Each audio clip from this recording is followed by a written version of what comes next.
In today's Roblox Studio tutorial, I'll show you how to make an NPC always look at a player, no matter where the player moves. This is perfect for horror games, NPC guards, shopkeepers, or interactive characters.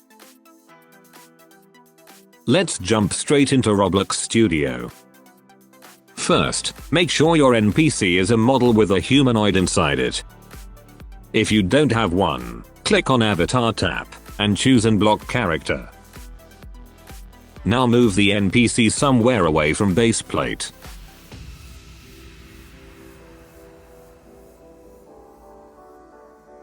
Let's test it first. When I move near the NPC, it becomes static and doesn't look at me.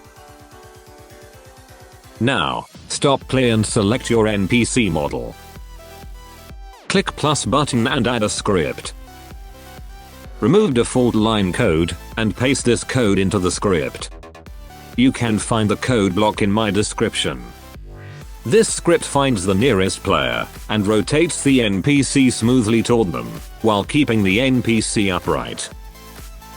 Hit play, walk around your NPC, and you'll see it constantly tracking your character.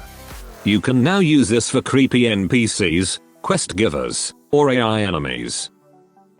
And that's it. If this helped you, drop a like, subscribe for more Roblox tutorials, and comment what system you want next. See you in the next video.